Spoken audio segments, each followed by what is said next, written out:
You're listening to the We Are Libertarians podcast network. Find all of our shows at wearelibertarians.com.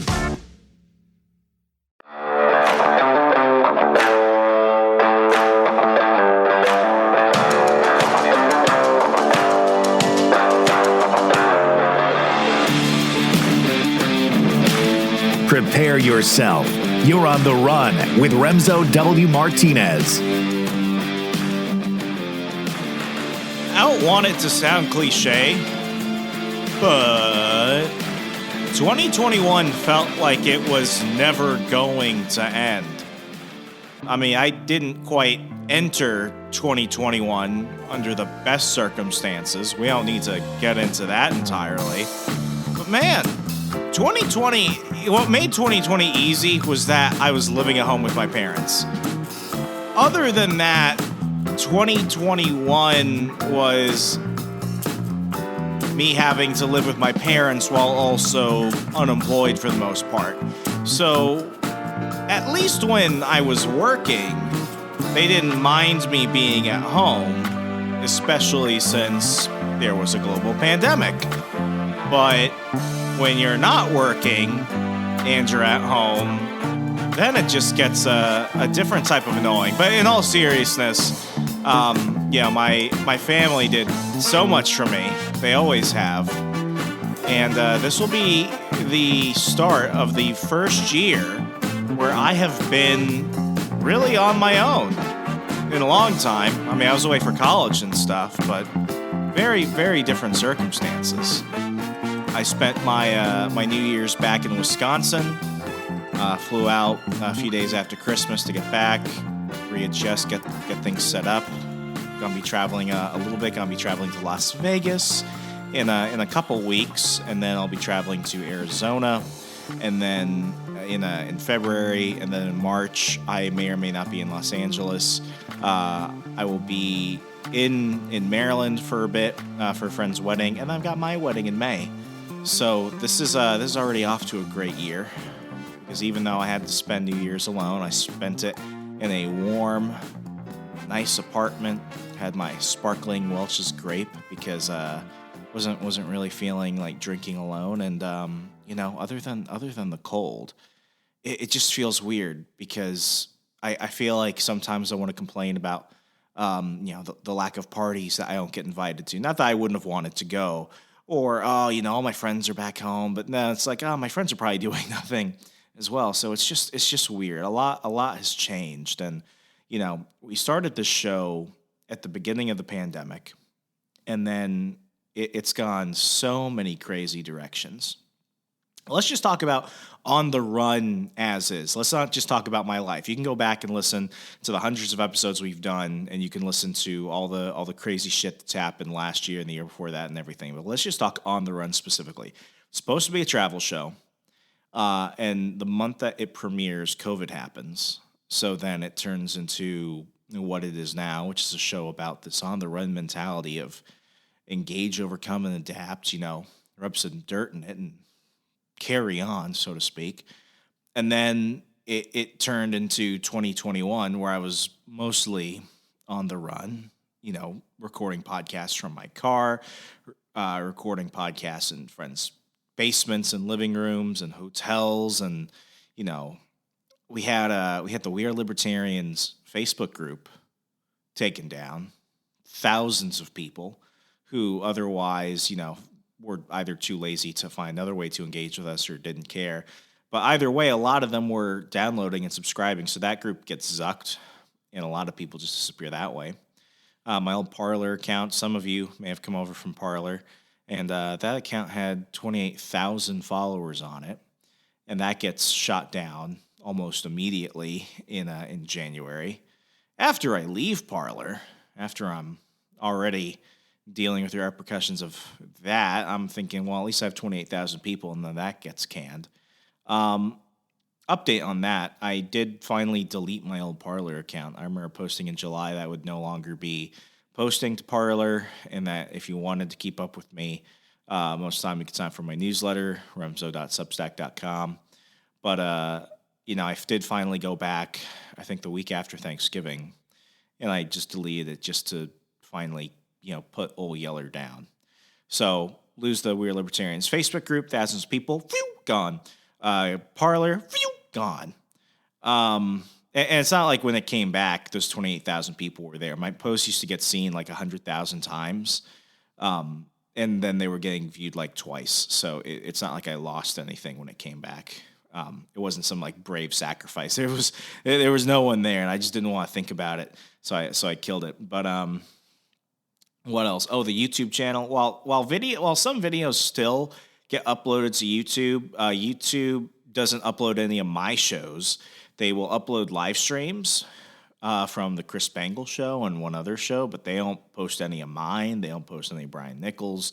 YouTube basically said fuck off, and yeah. So I mean, it was a rough year for the show. I used to get thousands more downloads monthly, and now I'm not anywhere near where I was. But I think the one thing that is really cool is that a lot of you have stayed. A lot of you have become more involved in my life. A lot of you are clients. A lot of you are friends. A lot of you are people that are just on the same journey that I'm on. And I think it's time that we refocus on what that journey is. I'm not going to go ahead and use a matrix comparison, but the past 2 years have changed the way we live. And I find it really opportune that the show started when it did, because I was coming to it from a place of comfort, and immediately we got thrown out of comfort, and things are not the same. But there are people that think that everything is back to the way it was, that we have to just accept certain things, and that old institutions that have for the most part wrecked our lives should just keep on doing so. I started this show as a travel show. It quickly turned into a show about a young millennial trying to achieve financial independence and become a millionaire before the age of 40, so I could semi-retire and have the access to the wealth, power, and influence that I needed, so that way I could have the two things that matter more than all the money in the world, which are I want to say this and not sound pretentious, because I know how it sounds, especially if you're a new listener, because I still get occasional new listeners. I want my time back.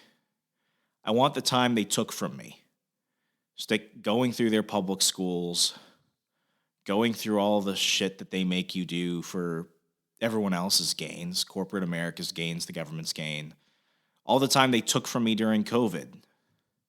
All the time they took from me for many situations. I want my time back. All the money in the world means nothing if you don't have your time. But then what does money give you? And what does time give you? Time gives you options. I don't like it here. Things are about to get bad. I can move. Oh, I'm out of a 9-to-5. Fine. I have access to cash flow. I'll be fine. Oh, I need to take a month off to go visit family for an emergency. Fine. I don't need to worry about it. I don't want to do this. I don't want to do that. Well, I've got options. They might not always be the best options. They might not always be the most convenient options. But options are good, and options give you comfort. Options give you luxury. Options give you peace of mind. All that money means nothing if it doesn't give you back your own time and if it doesn't give you options. Now, we're in a new year, 2022, a.k.a. year 2 of 15 days to flatten the curve. And a lot of you are talking New Year's resolutions. I was talking New Year's stuff before we entered this new year. Last week, from the time you're listening to this in the feed, we spoke with my good friend Gary Collins. And Gary and I both hate New Year's resolutions, because anything worth doing to help yourself to, tomorrow is probably worth doing today. And I'd like to think that I don't have any New Year's resolutions per se. There are things that I want to achieve, in the near term and in the long term, but they're not things that I was thinking, after January 1 hits, I want to definitely go ahead and, do this. And I have to get this done by December 31st of 22. So that way, when I go into 23, it's all done. I focused more on one thing. Well, two things. One, build better habits. Like many of you, I suck at building a regular schedule that's not, forced upon me by outside factors, work, etc. I suck at that. My discipline is not as great as it used to be. I'll be quite honest. But it's about building better habits and also seeking discomfort. As many of you know, and I won't get into it too hard. So if you're a new listener, I'm sorry, you're going to have to just bear with me and go back and listen to old episodes. 2020, I had the rug pulled under me. Had a, like many of you, forced to work from home, took a 10% pay cut, had no other form of active or passive income at the time. And then I switched jobs, was making a ton of money, and then left that job because of circumstances. And then I was unemployed, and the media was after me. People were after me because I tried to help the world be freer online. And then, it was rough. I moved to a place I'd never moved before. I left all comfort and familiarity behind. Started a business, went back into a career field I didn't think would allow me in. I was blessed. But I took that as an opportunity to come up like the metaphorical phoenix that I am and try and make something out of it. The one thing that I told myself, especially during the loneliest parts of 2020, was that I'm never going to take simple things for granted again. Freedom of movement, trying new experiences, getting out of my comfort zone. It started off with a couple solo road trips and quickly went on to doing things that, have been fun and have been scary.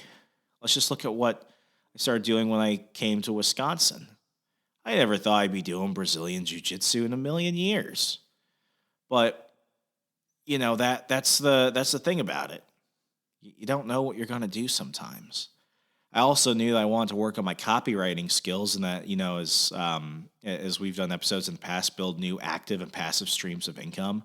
I signed up for Andrew Tate's Hustlers University, which I talked about a couple weeks ago in the wealth creation episode. And so far, I'm getting a lot of value from that. I spoke with Andrew Tate on Instagram as well. And, they've got a lot of great things coming from him and the professor. So I started doing that. I joined a local gym, started getting back to the gym. I'm making and saving money. I'm just trying to focus on the things that push me. Now, with the remainder of the episode, no, I'm not rolling up now, but the title should should have caught your attention, I hope. Fire and water, Wim Hof breathing and cold exposure.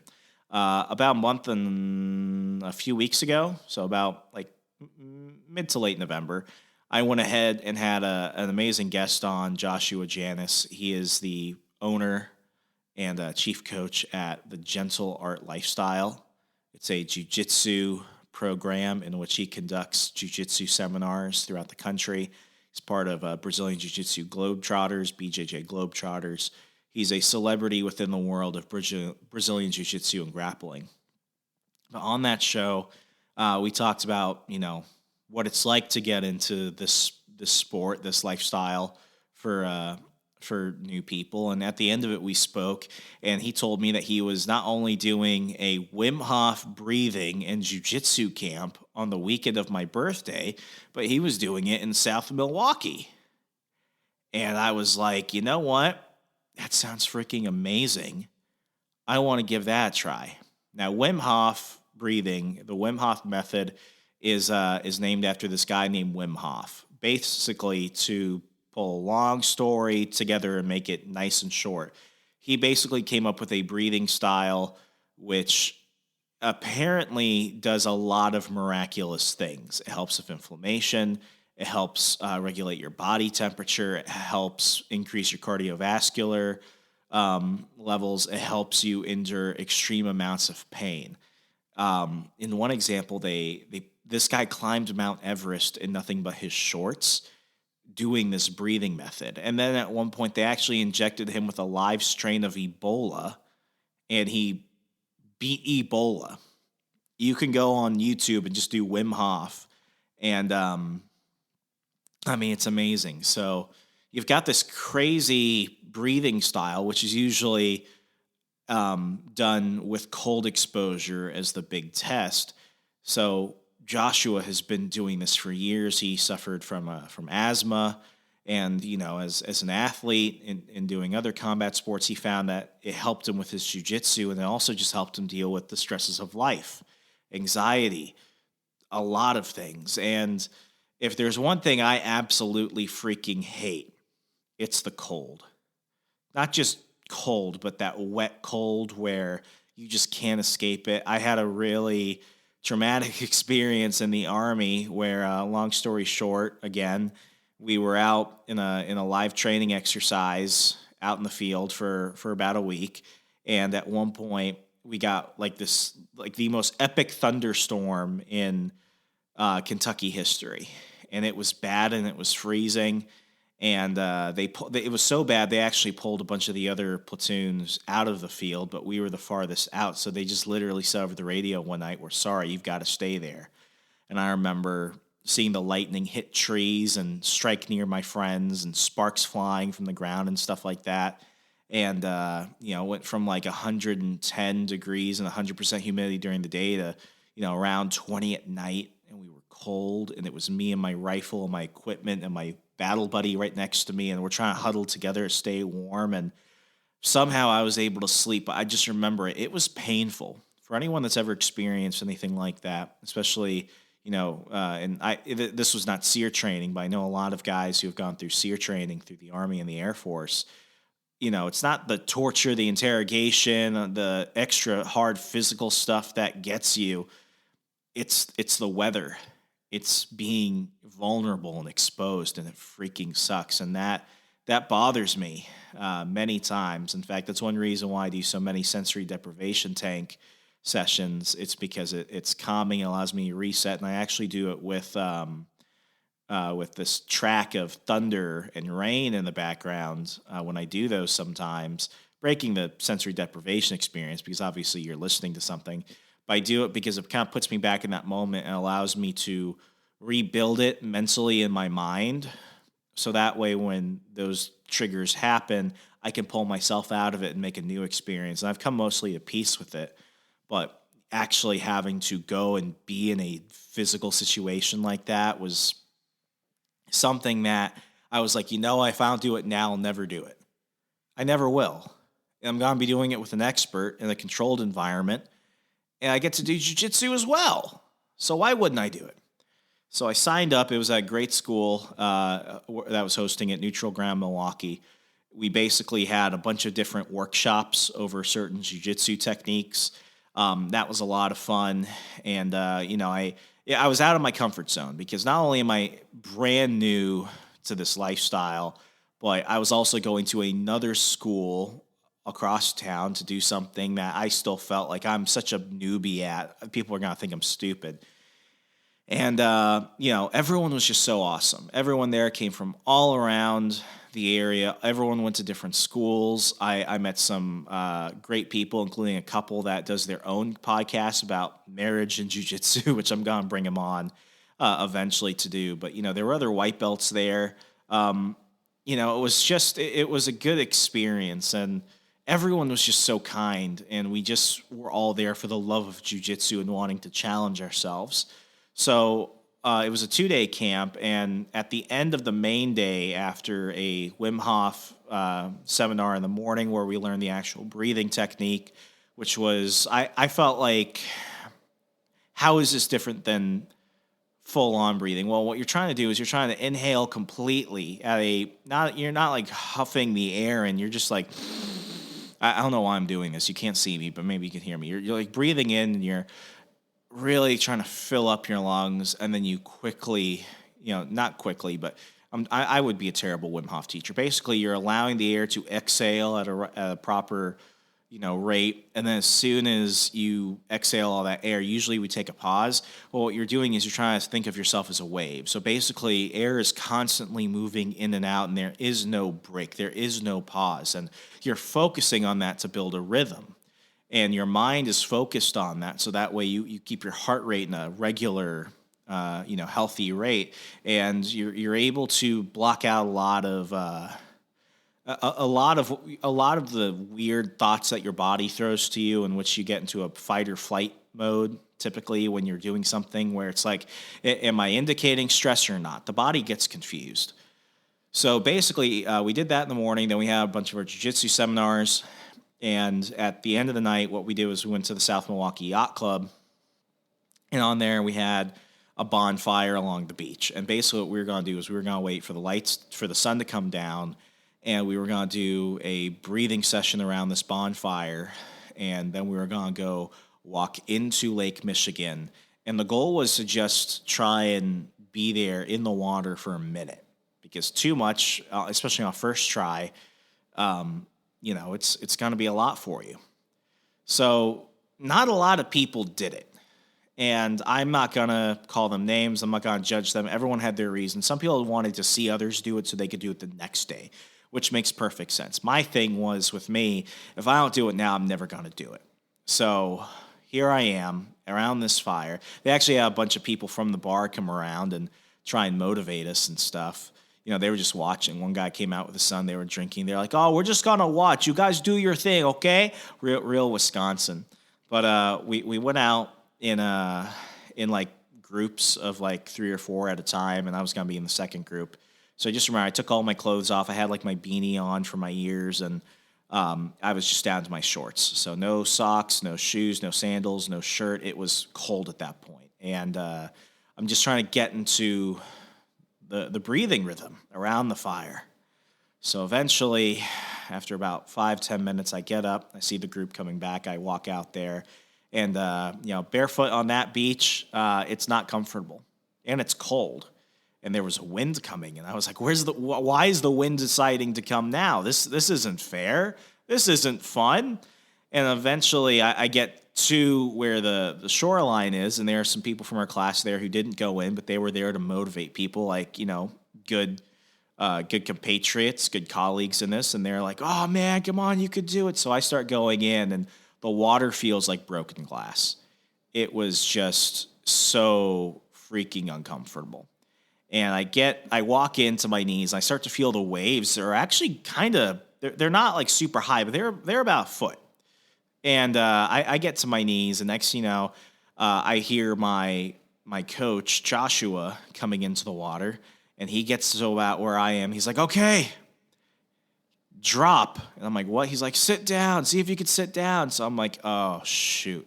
Because at that point, it's like my body was frozen. The water is coming up to my knees, and I'm just like, I don't want to get down. So I got down to my freaking nipples, and the waves are just rocking me, and I'm still in the same position. I'm like a rock at that point. Nothing is moving me, and I'm just like screaming F-bombs and everything else, and I'm counting in my head.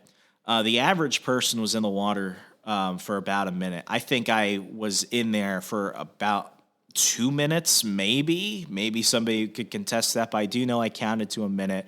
I was there a little bit longer, not because I was so brave or anything, but because I thought I was frozen and couldn't get up.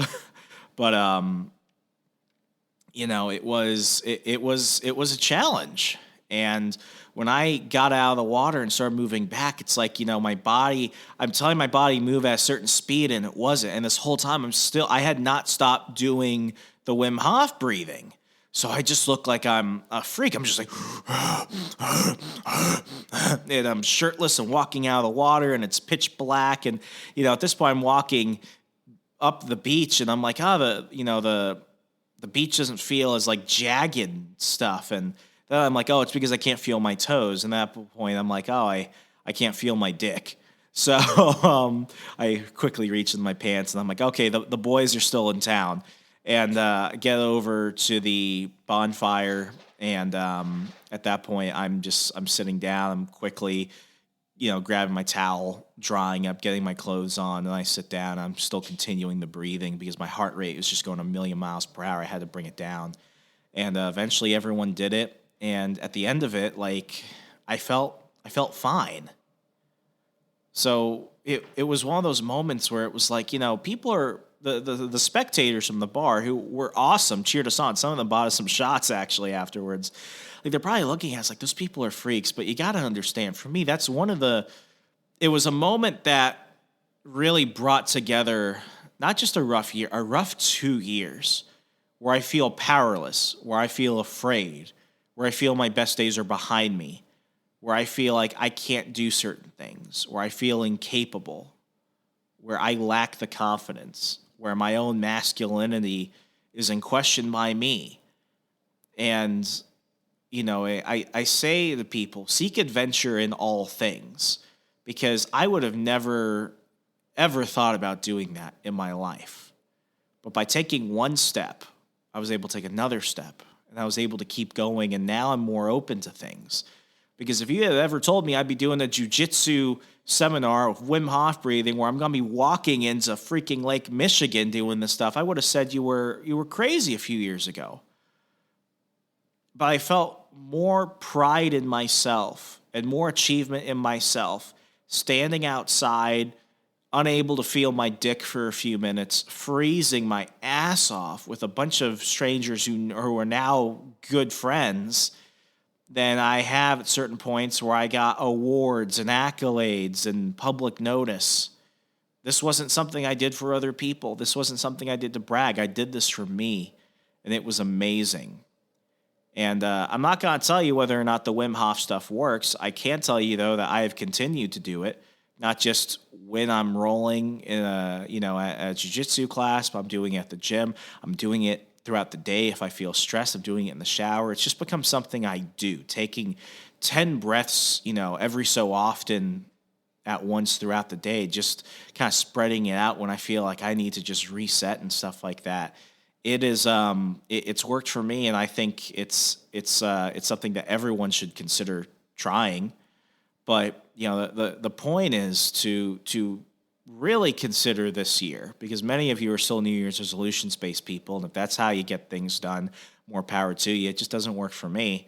But the one thing that I really do think you should do, because, in some ways things are getting better, in many ways things are getting worse, I think what you need to do is you need to put that shit aside and say that life isn't going to get easier, so you might as well do the things that make you happy. You might as well go seek that adventure where you can, and, seek that discomfort. Learn more about yourself.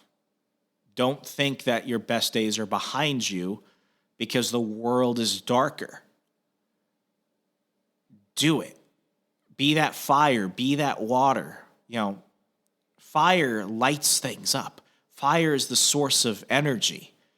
The only thing that's going to make real change in your life is what you can do with your brain and your hands and your heart. And then be like water. As Bruce Lee once said, water takes all forms. Water is fluid. Water can, fit anywhere in any position. Water can take on many different states. Be water. Be adaptive. Go with the flow in a way in which you can get out of any and all situations, but you can also embrace new situations, whether you chose them or didn't. I'm really hoping that whether it's doing something like this or something else that you're interested in or something else you don't quite know, you'll give it a shot. Going to new places, meeting new people, trying things that you may fail at, but maybe you'll succeed at. I'm no one special, but I've done a lot of crazy things that a lot of people have thought have been cool, and have had the opportunities that a lot of people thought, I would have never thought of doing that, but I'm glad you did, because now I might give it a try. And maybe I'll bring some friends along. Get your time back. Get your freedom back. Seek discomfort and do something amazing this year. Well, that's all I've got to say. Otherwise, I hope you've enjoyed listening to these wacky aspects of my life as much as I love getting to live those moments. We'll be back later in the week. Be good, be safe, and I'll talk to you later.